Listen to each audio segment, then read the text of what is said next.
News अवर 24 पर लगातार live आंकड़े हम आपको यहाँ पर दिखा रहे हैं। महाराष्ट्र झारखंड में जिस तरीके से जो है फ्लक्चुएशन यहाँ पर चल रहा है, लेकिन सुबह से ही महायुति आगे चल रही। न जाने बीजेपी ने कौन सी युक्ति यहाँ पर लगाई है कि महायुति यहाँ पर जो है सुबह से आगे चल रही है, लेकिन यहाँ झारखंड पर जरूर थोड़ी उम्मीद यहाँ पर दिख रही है। बात हम जब कर रहे थे वहाँ पर, तो बात जब बीच में रही गई थी, तो अरुण जी से मैं ये सवाल करने वाला था यहाँ पर मैं कि जिस तरीके से जो है स्थानीय स्तर पर यहाँ पर आप देखिए कि जो सीटों पर चल रहा है कि अभी यहाँ पर एक जो सीट है शायद उपचुनाव की, रामगढ़ की, सिर्फ वहाँ पर जो है कांग्रेस बढ़त बनाए हुए है। लेकिन अगर हम ट्राइबल एरिया की हम बात करें तो ट्राइबल एरिया में जो सीटें हैं वो बाप के पक्ष में आती हुई नजर आई। तो यहाँ पर राकेश जी, क्या जो सहानुभूति की जो लहर थी, जिस तरीके से सलूम्बर में जो है अमृत जी मीणा के निधन के बाद उनकी धर्मपत्नी शांता मीणा को यहाँ पर टिकट दिया गया, लेकिन मुझे नहीं लगता है कि वहाँ पर जो है उनको सहानुभूति जिस तरीके से मिलनी चाहिए थी वो यहाँ पर मिल पा रही है। ये देखिए रवि जी, सलूम्बर सीट पर वास्तव में जो अमृत जी मीणा हमारे जो लोकप्रिय एक नेता जो भारतीय जनता पार्टी के थे, परंतु उन्होंने जो काम वास्तव में उनके कार्यकाल में किए, तो वहाँ की आम जन जन में उनका जो एक विश्वास था, आम जनता उनसे जुड़ी हुई थी और बहुत लोकप्रिय हमारे विधायक रहे वो अमृत लाल जी मीणा साहब। तो निश्चित रूप से कहीं ना कहीं उनके परिवार में से जो उनकी पत्नी को टिकट दिया गया तो उचित निर्णय था, परंतु कहीं ना कहीं वास्तव में अभी तक के रुझान से ऐसा लग रहा है कि वो कहीं ना कहीं पीछे है, परंतु और भी राउंड की अभी काउंटिंग बाकी है। देखते हैं आगे क्या होता है। कहीं ना कहीं कभी कभी ऐसा भी होता है कि कुछ जो क्षेत्र होते हैं, कुछ राउंड में जो भाग संख्याएं जो होती है, उन भाग में कहीं ना कहीं दूसरी पार्टी के जो प्रत्याशी होते हैं वो लीड लेते हैं, परंतु जो हमारे जो विचारधारा के जो हमारे प्लस के जो राउंड है वो बाद में आते हैं। तो देखते हैं अभी आगे क्या होता है, अभी बहुत से राउंड बाकी हैं। तो जो भी परिणाम आएगा, अगर मान लो जनता कहेगी या जनादेश जो भी होगा वो हर पार्टी को स्वीकार करना होता है, वो हम भी स्वीकार करेंगे। फिर इस वक्त की बड़ी यहाँ पर खबर आ रही है, अगर हम बात करें उपचुनाव में, तो झुंझुनू की जो सीट है वहां पर जो है राजेंद्र बाबू जो है एक बड़ी बम्पर जीत की ओर यहाँ पर लगातार बढ़ते हुए नजर आ रहे हैं। आप देखिए वोटों का अंतर जो है 42,000 से भी ज्यादा यहाँ पर जो है बीजेपी से जो है यहाँ पर, लेकिन 42,000 से भी ज्यादा जो वोटों का अंतर है वो यहाँ पर देखने को यहाँ पर मिल रहा है। कितनी बड़ी जो जीत है उस जीत की ओर यहाँ पर बढ़ रहे हैं। लेकिन वही सवाल जो मैंने यहाँ पर अभी यहाँ पर राकेश जी से किया था कि सहानुभूति की लहर की बात हुई थी, अरुण जी यहाँ सवाल थोड़ा बदल जाता है, क्योंकि अब कांग्रेस से सवाल करना है। सलूम्बर से जो है रघुवीर सिंह मीणा को टिकट नहीं देकर इनडायरेक्टली क्या बाप का समर्थन था ये? देखिए, दोनों ही सवाल को मैं मिक्सअप करना चाहता हूँ रवि जी। सहानुभूति लहर चली, कैसे चली? भाजपा दूसरे नंबर पर है। हमारे सांसद और पूर्व सांसद कहेंगे और मंत्री रहे हैं हमारे रघुवीर मीणा जी का जो टिकट का दौर चल रहा था कि टिकट उनको मिल रहा है, लास्ट एक दिन पहले ही टिकट में रेशमा जी को दे दिया गया। तो इन दोनों चीज़ों में हमारी कांग्रेस को शिकस्त खाने की जो अभी जो दिख रहे हैं परिणाम, कहीं न कहीं इन दोनों चीज़ों का मिक्सअप है। सहानुभूति की वजह से कुछ वोट कास्ट जो कांग्रेस का है वो भी सहानुभूति के साथ रह गया। दूसरा, हमारे यहाँ पर इस तरह से प्रचार किया गया विपक्षियों द्वारा या किसी भी रघुवीर मीणा जी उनके साथ नहीं है, ऐसा नहीं है, वैसा नहीं है, तो उसके लिए फिर सभाओं में भी हमारे नेताओं ने जब ये बोला कि हम सब एक हैं, तो हमें ये प्रमाण देने पड़े। तो जनता जब जो सुन लेती है उस पर आगे अपना बना देती है। तो ऐसे में जो तीसरा आयाम लोगों ने ढूंढा और उसमें बाप पार्टी का जो उन्होंने किया, तो उसमें दोनों ही वोटों का फ़र्क पड़ा। और मैं मानता हूं कि इससे कांग्रेस को आज जो शिकस्त का जो आंकड़ा है हमें प्राप्त हो रहा है। बाकी हम जीत की ओर हो सकते थे अगर ये दो कारणों में हम मानते हैं। सहानुभूति लहर जो थी उससे भी वोटकास्ट भाजपा को हुआ, और हमारे टिकट के बंटवारे में कहीं न कहीं पहले से स्पष्टतया ये नहीं कहा गया और जो बताया नहीं गया, तो कार्यकर्ताओं में एकदम आखिरी मोमेंट पे जब टिकट का ये बदलाव हुआ, वो भी इसका कारण हो सकता है। देखिए, इस बीच में एक फिर बड़ी खबर यहाँ पर आ रही है कि 84 सीट पर जिस तरीके से अनिल कटारा हैं, वो यहाँ पर जो है एक बड़े गैप को साथ में लेते हुए जो है जीत की ओर लगभग जो है माना जा रहा है कि वो यहाँ पर जीत चुके हैं और एक बड़ी लीड यहाँ पर थी। हालांकि जिस तरीके से राजकुमार रौत ने यहाँ पर जो है करीब जो है 60,000 प्लस में वो यहाँ पर रहे थे, वो आंकड़ा यहाँ पर थोड़ा सा कम दिखता हुआ नजर आ रहा है, क्योंकि शुरुआती दौर में भी जिस तरीके से जो है वहाँ पर जो टिकट का वितरण यहाँ पर हुआ था, उसमें ये भी आरोप लगे थे कि राजकुमार रौत ने जो है यहाँ पर अपने किसी चहेते को जो है यहाँ पर टिकट दे दिया था। लेकिन टिकट जिस तरीके से जो है कहीं ना कहीं जो नाम आगे पैनल में चल रहा था वो चौपट खोखरिया का यहाँ पर चल रहा था।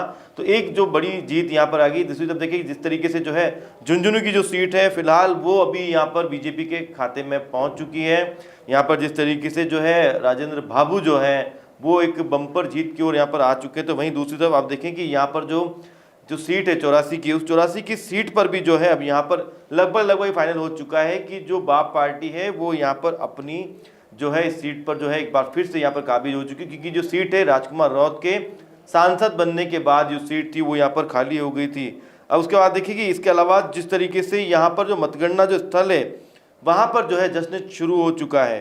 भाजपा के जो राजेंद्र गुर्जर हैं वो यहाँ पर बढ़त बनाए हुए हैं, करीब 10,390 वोटों की जो है लीड यहाँ पर लेकर चल रहे हैं। यानी कि एक मजबूत स्थिति जो है यहाँ पर बीजेपी की नजर आ रही है। कांग्रेस आखिर क्या कर रही है अरुण जी यहाँ पर उपचुनाव के अंदर? देखिए कांग्रेस एक तो हम कह सकते हैं कि हम विपक्ष में हैं।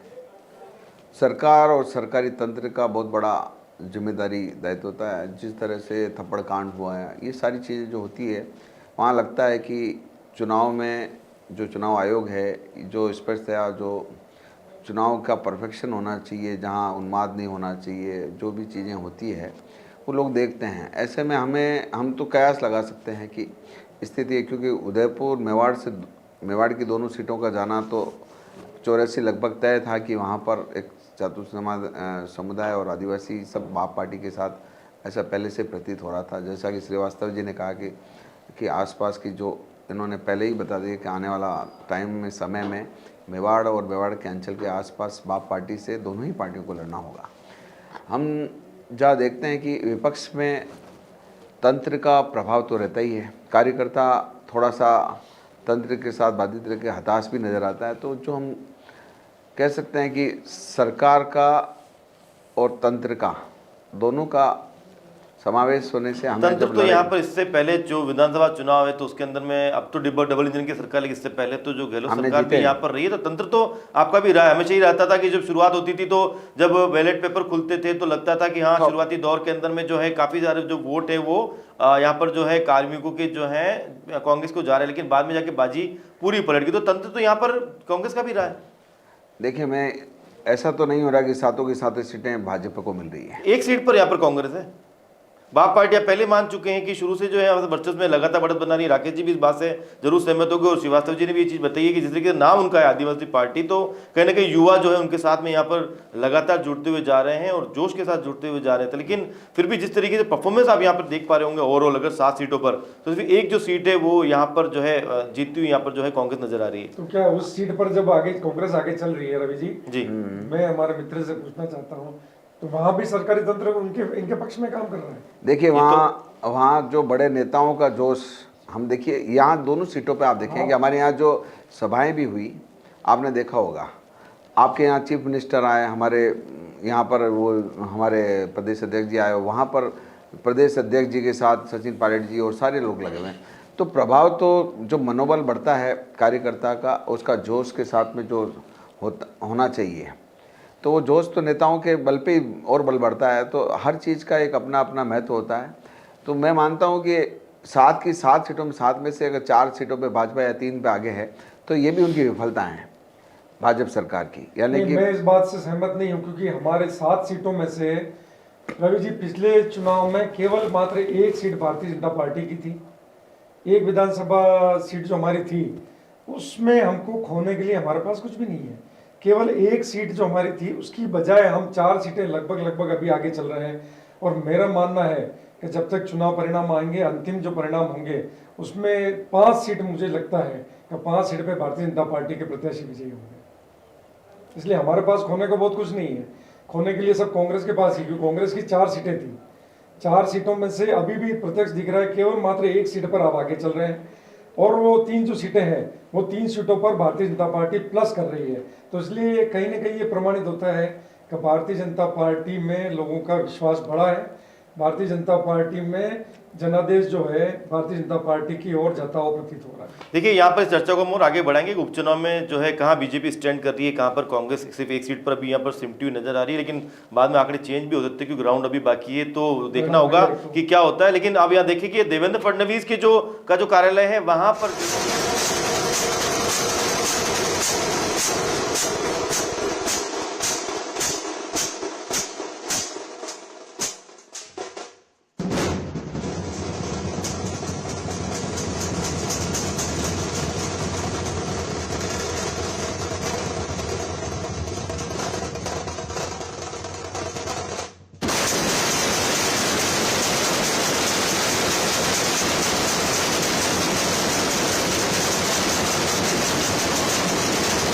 देखिए, मैं अभी फ़िलहाल के तौर पे यही कहना चाहूँगी, क्योंकि काउंटिंग अभी भी चल रही है, तो हम लोग जब इतना इंतज़ार की।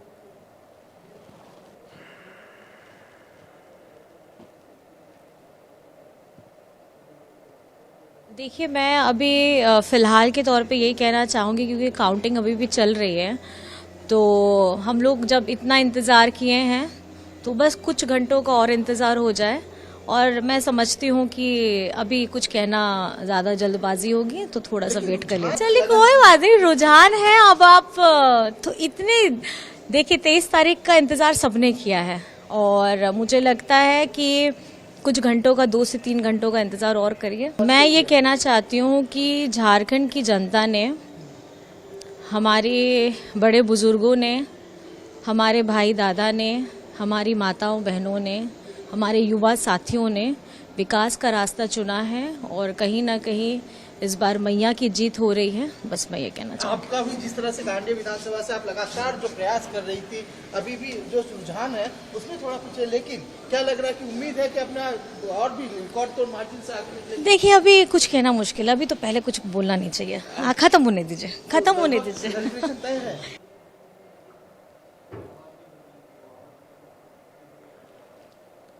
ढोल नगाड़े बजने शुरू हो चुके हैं यहाँ पर में। आप देखिए, महाराष्ट्र की अगर राजनीति की हम बात करें तो साथ के साथ में जो है आतिशबाजी भी यहाँ पर शुरू हो चुकी है। बड़ा एक अंतर है जो अब बड़ा मुश्किल लग रहा है कि ये पट पाएगा। मुझे लगता है कि काफ़ी बड़ा अंतर है, क्योंकि अभी जो महा विकास अघाड़ी है वो 56 पर है, और शुरुआत में जरूर जो है सुबह के जिस तरीके से जो रुझान थे तो बड़ी मुश्किल से जो है वो 60 से 63 64 तक पहुंची थी। लेकिन उसके बाद जिस तरीके से जो ये अगाड़ी है वो ऐसी पिछाड़ी हुई कि उसके बाद में आगे बढ़ नहीं पा रही है, और महायुति लगातार बढ़त बनाए हुए हैं। श्रीवास्तव जी, हम बात कर रहे थे यहाँ पर में जो है राजस्थान की इन सीटों के ऊपर। कांग्रेस फिलहाल जो एक सीट पर है, इधर आप देखिए कि देवेंद्र फडणवीस के जो कार्यालय है वहाँ बाहर जो है अब ढोल नगाड़े बजना शुरू हो चुके हैं, क्योंकि न्यूज़ अफेयर 24 जो है आपको महाराष्ट्र झारखंड के साथ साथ जो है 7 जो उपचुनाव की सीटें हैं वो लगातार दिखा रहा है। और हमारे साथ में जो हमारे गेस्ट बने हुए हैं और सुबह से लगातार बने हुए हैं, और देखिए कि आप किस तरीके से जो है महाराष्ट्र को लेकर जो भी हम जोड़कर हम आपको दिखा रहे हैं, तो उसके अलावा झारखंड में क्या कुछ हो रहा है वो भी हम आपको दिखा रहे हैं। तो वहीं ऐसा नहीं है कि हम यहाँ स्थानीय स्तर पर बैठकर जो है राजस्थान उपचुनाव को भी जो हम आपको यहाँ पर लगातार दिखा रहे हैं।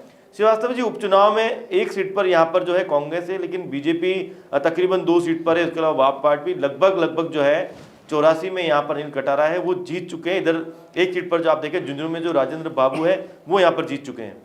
राजस्थान की 7 में से 5 के परिणाम लगभग तय हैं जी, और बाकी जो 5 सीटें हैं उन पर रस्साकशी चल रही है। एक सीट तो लगभग सलूंबर की मुझे लगता है कि बाप के खाते में जा रही है। अब जो बाकी 3-4 सीटें हैं उस पर क्या स्थिति बनती है कुछ नहीं कह सकते, क्योंकि विधानसभा क्षेत्र ऑलमोस्ट 1-1.5 लाख वोट का होता है। उसमें से 70% अगर वोट पड़ते हैं, 70-75 हज़ार 80 हज़ार वोट पड़ते हैं। अब 2-4-5 हज़ार का अंतर है, कोई भी जीत सकता है, कोई भी ऐसा नहीं है। कोई भी ऐसी सीट है जो वन साइडेड जा रही हो, सिवाय इसके 1-2 सीट गई है 40-42, बाकी तो सीटें 4-5 हज़ार की सीटें हैं। अब कब कौन सा प्लस माइनस होता है कुछ नहीं कह सकते। प्रशासन की बात चल रही थी यहाँ पर। मैं थोड़ा सा वापस एक बार जो है राकेश जी के पास में आना चाहूँगा कि प्रशासनिक तंत्र की यहाँ पर बात चल रही थी, तो राकेश जी ने एक सवाल उठाया था कि अगर एक सीट पर कांग्रेस आगे चल रही तो क्या यहाँ पर प्रशासनिक तंत्र काम नहीं कर रहा है। और अरुण जी का ये कहना है कि आपके बड़े नेताओं की यहाँ पर सभा है, तो डोटासरा जी भी तो आए थे यहाँ पर। देखिए, डोटासरा जी बड़े नेता हैं, प्रदेश अध्यक्ष भी हैं। मैंने ऐसा कहा कि जो जयपुर के आसपास जो सीटें थी 2-4 ये सब, वहाँ पर जो जितने नेताओं की सभाएं हुई हैं उसकी तुलना में मेवाड़ की हमारी दोनों सीटों पर नहीं हो पाई।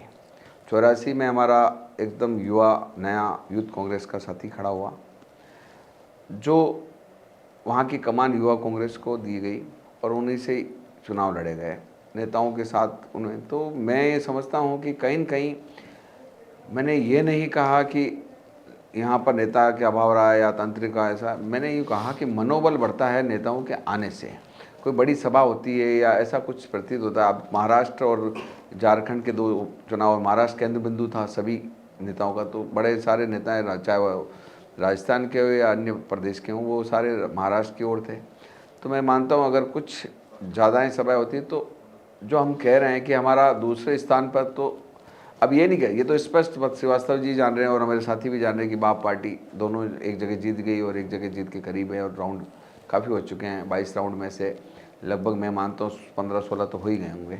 तो ऐसे में अब जीत का अंतर पाटना ना तो भाजपा के लिए और ना ही कांग्रेस के लिए संभव है।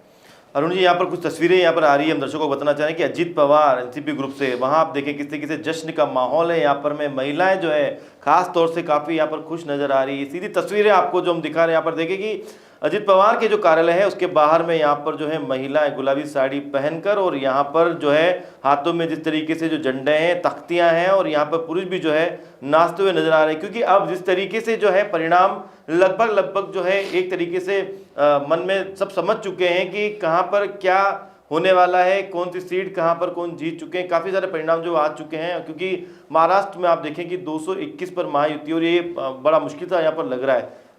फिलहाल जो है इस चर्चा को मैं आगे बढ़ाते हुए अब जो है मैं चाहूँगा कि श्रीवास्तव जी, यहाँ पर देखिए कि अब तो तस्वीरें जो हैं जश्न की सामने आने लग गई है। इसके अलावा उपचुनाव की भी हम यहाँ पर बात कर रहे हैं, तो उपचुनाव में जरूर कांग्रेस एक सीट पर है, लेकिन इसके अलावा बाप पार्टी जो है लगातार यहाँ पर बढ़ रही है। लेकिन अब झारखंड में जश्न कब होगा? झारखंड में जश्न कब होगा ये तो अंतिम परिणाम बताएगा। महाराष्ट्र में तो शुरू हो चुका है जश्न। आप देखें कि देवेंद्र फडणवीस के बाहर तो वहां पर जिस तरीके से जो है ढोल नगाड़े होने शुरू हो चुके हैं। में बहुत बड़ा अंतर है जी, 3/4 से ज्यादा सीट। अरुण जी, ढोल नगाड़ों की आवाज तो आई होगी आपके पास बिल्कुल कि जिस तरीके से जो है ढोल नगाड़े यहाँ पर बजे, तो आवाज आप तक भी आई होगी। बड़े जोर शोर से यहाँ पर आवाज आ रही है। अब तो महाराष्ट्र की दो बातें हैं। पहली बात तो महाराष्ट्र में दोनों ही पार्टी के दोनों ही गुटों के अंदर से 3 मुख्यमंत्री के प्रत्याशी हैं। जहाँ तक महायुति की बात कर रहे हैं, वहाँ फडणवीस का पलड़ा निश्चित रूप से भारी है, लेकिन चौहान साहब के लिए भी उन्होंने, पवार साहब के लिए भी उन्होंने बहुत कोशिश की। वहाँ के लोगों ने पोस्टर्स लगाया मुख्यमंत्री बनेंगे। अब कौन बनेगा ये तो समय बताएगा, लेकिन फिलहाल जो स्थिति है, सबसे बड़ा दल बीजेपी है, निश्चित रूप से उसका वही मुख्यमंत्री बनना चाहिए। लेकिन दोनों लोग भी आस लगाए बैठे हैं, अभी आस लगाने वाले। लेकिन यहाँ पर संभावना तो शिंदे की पूरी तरीके से है। यहाँ पर आप देखें किस तरीके से जो एकनाथ शिंदे, नहीं, शिंदे कैसे बनेंगे मुख्यमंत्री? पिछली बार भी फडणवीस को वो जहर पीना पड़ा था 2 बार। तो इस बार आपको लगता है कि इस बार जहर नहीं पियेंगे? इस बार नहीं लगता, नहीं उनको बनाना चाहिए। राकेश जी, आपको क्या लगता है? महाराष्ट्र में मैं एक चीज कहूंगा जी, महाराष्ट्र के चुनाव परिणाम से बिल्कुल स्पष्ट है जी, कि भारतीय जनता पार्टी सबसे बड़े दल के रूप में उभर कर सामने आई। बिल्कुल। तो निश्चित रूप से मेरा ये मानना है कि भारतीय जनता पार्टी का ही मुख्यमंत्री बनेगा। परंतु फिर भी संगठन के रूप में हम बात करें तो भारतीय जनता पार्टी संगठन बेस्ड जो पार्टी है, उसमें संगठन जो निर्णय लेगा, और उसके अलावा भी जो पार्टियां दूसरी जो अलाइड पार्टियां हैं उनसे भी बात करके, अलायंस से पूरे बात करके और विश्वास जीत के ही मुख्यमंत्री का ऐलान। क्योंकि गठबंधन के साथ में चुनाव लड़ने से कहीं ना कहीं जो है एक शक्ति तो बढ़ जाती है, वो सामने यहाँ पर नजर आ रही है। जैसा आप देख भी पा रहे होंगे कि 221 पर भी महायुति, लेकिन पेच वहां जाके फंसता है कि आखिर फिर मुख्यमंत्री किसको बनाया जाए। हाँ अरुण जी बताएं, कुछ कहना चाह रहे हैं आप? देखिए, मैंने आपको बार बार एक बार कहा, 2014 के बाद में राष्ट्रीय राजनीति में कई मुड़ाव आए। ऐसा प्रतीत होता है कि किसी ने इतिहास को पढ़ लिया है। इतिहास के पन्नों में जब विदेशी आए, उन्होंने अपनों में फूट डालकर जो तंत्र को अपने कब्जे में किया, राज किया, तो पूरे राष्ट्र में जहाँ भी विघटन का काम किया, किसी कुनबे में या किसी संगठन में या किसी समाज में, या तंत्र का उपयोग करके डराया धमकाया, ये सारी चीज़ें एक व्यक्ति, एक आदमी और एक ही सोच के अनुरूप हुआ। अब मुझे ये खुशी भी है कि मेरे दोस्त जो मेरे साथ में भाजपा से बैठे हैं, उन्होंने ये बात कही कि हमारा संगठन तय करेगा। मैं ये मानता हूँ संगठन के बहुत कम लोग संगठन की आज भाजपा में बात करते होंगे। सभी लोग एक व्यक्ति की बात करते हैं कि उन 2 व्यक्तियों की सोच किसके अनुरूप होगी और कौन किसको बैठाएगा। फडणवीस का भी ऑर्डर ऊपर से ही, जब वो वाकया देखा हमने, जब श्रीवास्तव जी ने कहा जहर का घूंट, वो जहर का घूंट में किसका फ़ोन आया, वो पूरा तंत्र को किस तरह से किसने कहा और क्या कहा। तो अब ये तो सारा, तो आपको लगता है कि 2 व्यक्ति जो है मिलके जो है पूरी वही बीजेपी को चला रहे हैं? हाँ, वही उन्होंने ही इतने बड़े गठबंधन का, या जिस तरीके से महायुति गठबंधन का उस पे साथ जो पूरे महाराष्ट्र का जो इनको जो समर्थन मिल रहा है, यहाँ पर जनता को समर्थन मिल रहा है, तो आपको ये लगता है कि अगर फिर झारखंड के अंदर में शिंदे, तो फिर क्यों काम नहीं कराई? देखिए मेरी बात सुनिए, झारखंड में मैंने आपको बताया कि जैसे ये सवाल मेरा राकेश जी से भी है कि झारखंड के अंदर मोदी मैजिक काम क्यों नहीं आ रहा है? झारखंड का संघर्ष बहुत है। जब बिहार से अलग हुआ, जब जी जब जो संघर्ष सोरेन परिवार और उन्होंने किया, उसको जब एक पूरा राज्य का दर्जा देना, फिर उनको जेल तक करना, उनके ऊपर तंत्रों का उपयोग करना, ये वहाँ की जनता उसके विमुख, जब जनता जनादेश जनार्दन कहते हैं हम, उन्होंने कर दिया। जब एक सोच के तहत पूरे आप देख लीजिए, कहीं भी आप किसी राज्य में उठा के देख लीजिए, किसी भी अगर पार्टी के अगर किसी व्यक्ति को, चाहे वह जनप्रतिनिधि हो, उसमें अगर विघटन डाला या उनको लिया, तो दो ही व्यक्तियों की सोच ने और उस पर वो किया। आज भाजपा का एक भी व्यक्ति ये नहीं बोल सकता कि मोदी जी तय नहीं करेंगे और दूसरा तय करेगा। तो मेरे कहने का मतलब सिर्फ इतना है कि संगठन का तो भाजपा मोदी जी ने ये लड़ाई का कारण भी हो सकता है। आने वाले समय में अगर बताएं तो हम कह सकते हैं कि सिंधिया को जब यहाँ से उद्धव ठाकरे जी से अलग करना था, उसमें भी एक रचना रची गई, उस तंत्र के वो उपयोग करके वो अलग थलग हुए। और जब हमने देखा कि शरद पवार जी से भी जब अजित पवार का इधर से उधर आना, फिर उससे वापस उनके केस के वापस इधर से इधर विड्रॉल करना, ये सारी चीज़ें पूरे देश ने देखी। तो मैं देखता हूँ कि आगे के जो समय है, भाजपा का कोई व्यक्ति ये नहीं कह सकता कि संगठन तय करेगा। संगठन क्या दो व्यक्ति जो तय करेंगे वही होगा। अब ये देखना है कि आगे जो इंडिया में हो रहा है, चाहे अडानी और हमारे जो नेता बात कर रहे हैं, जो कि मुख्य बिंदु होता है महाराष्ट्र। अडानी का नाम आपने फिर छेड़ दिया। इस पर तो सुबह बहुत जबरदस्त चर्चा हुई थी कि अडानी ने जिस तरीके से जो अमेरिका ने उनको वारंट जारी कर दिया है, तो राकेश जी बोल रहे कि बीजेपी का उससे क्या लेन देना है?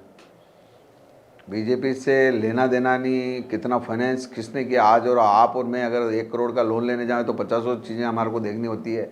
3 बार अडानी को जब ब्लैकलिस्टेड कर दिया, यहाँ पर शेयर मार्केट बिल्कुल गिर गया, फिर 5 दिनों में वापस ऊपर आ गया। इस देश ने बहुत कुछ देखा है। कहीं अडानी के पोर्ट पे करोड़ों अरबों रुपए की ड्रग्स पकड़ाई और 2 दिन में 24 घंटे में साफ हो गई। तो ये सारी चीज़ें देश ने देखी हैं। और अगर अमेरिका जैसा इतना बड़ा देश जहाँ पूरी राकेश जी सुबह भी ये पूछ रहे थे कि बीजेपी का जो है मतलब उससे अडानी से क्या लेना देना है, वो सदस्यता है क्या उनकी, ये पूछना चाहते हैं। बिजनेसमैन है, वो बिजनेसमैन कोई भी बिजनेसमैन हो, चाहे वो पूरे देश में काम करता हो या अपने राज्य में करता हो या शहर में करता हो, वो बिजनेसमैन अगर कोई ऐसा घटनाक्रम करता है, मेरे जानकारी में तो नहीं है, परंतु अगर किया भी है तो क्या उसकी वजह से भारतीय जनता पार्टी पर आरोप लगा सकते हैं? केवल मात्र नाम लेकर आरोप लगाना। और अडानी जी तो भारतीय जनता पार्टी के कार्यकर्ता भी नहीं, प्राथमिक सदस्य भी नहीं है, तो भारतीय जनता पार्टी पर ऊपर आरोप लगाए। देखिए, अगर अडानी अंबानी पर आरोप हमारे राष्ट्रीय लीडर कर रहे हैं, वो तथ्यों के आधार पर कर रहे हैं। अगर ऐसा नहीं होता तो क्या माननीय का दावा नहीं करता अडानी अंबानी? तो मेरे कहने का मतलब ये है कि देश की जनता ने चौथे स्तंभ के माध्यम से भी देखा, और किस तरह से तालमेल से एक छोटी सी कंपनी इतने स्तर पर पहुंच जाना, और उनमें किस तरह की उनको सुविधाएं उपलब्ध करना, उनके ऊपर जो आरोप होते हैं वो एक समय सीमा के पहले ही खत्म हो जाना, ये सारी चीजें पूरे देश ने देखी है। ईडी का उपयोग क्या, ईडी देखिए, हम तो बार बार कह रहे हैं, हमने तो चुनाव आयोग पे भी प्रश्न लिखे हैं कि हमने कहा है उनको कि आप क्यों ना बैलेट पेपर से कराएं। तो हमारी बात अगर जब जनादेश की बात चुनाव आयोग का पत्र तो हरियाणा चुनाव के रिजल्ट के बाद में भी लिखे गए थे। तो हमने बार बार कहा कि देश में एक बार चुनाव उस तंत्र से पहले हुआ करते थे, वैसे अब जब इतने विकसित, हम तो कह रहे हैं ना भाई, हम तो कह रहे हैं कि विकसित देश, जब विकसित देशों में भी बैलेट से हो रहे हैं तो हमारा देश क्यों चुका है, और क्यों बार बार इस प्रश्न को वो धूमिल नहीं करते? कहें बड़े दिल रखे कि हाँ इस बार हम बैलेट से कराएंगे, तो हम देखते हैं फिर हमारा प्रश्न खत्म हो जाएगा। तो ऐसा क्यों नहीं कर रहे हैं? अगर वो जनप्रिय नेता हैं और जनता की बात सुन रहे हैं, तो विपक्ष एक बहुत बड़ा मुद्दा और उछाल के चुनाव आयोग पर प्रश्न चिन्ह कर रहा है, देश के प्रधानमंत्री और उन पर, उनकी कार्यपालिका, उनके सिस्टम पर अगर प्रश्न कर रहा है तो उस प्रश्न को खत्म करना चाहिए ना, प्रश्न खत्म करना चाहिए। झारखंड में मैं यूँ कह रहा हूँ कि हमने बैलेट पेपर से हुआ या ईवीएम मशीन से, पहले मुझे इसका आंसर दीजिए। हमने ये नहीं कहा कि अब जब ये झारखंड में किससे वोटिंग हुई है? ईवीएम से हुआ, ईवीएम से हुई है, तो फिर आप उसको इन लास्ट 2.5 देखिए मेरी बात सुनिए, इतिहास पे जो है महाराष्ट्र में जो है यहाँ पर जो है श्रीकांत जो है वो क्या कह रहे हैं, बड़े जो नेता है कुछ जो है उनके कुछ बयान यहाँ पर सामने आ रहे हैं। एक बार वो भी हम यहाँ पर सुन रहे थे, क्योंकि लगातार जो है जीत लगभग तय हो चुकी है महाराष्ट्र में, तो अब वहां पर जो है बयान सामने आ रहे हैं बड़े नेताओं के, एक बार वो सुन लेते हैं।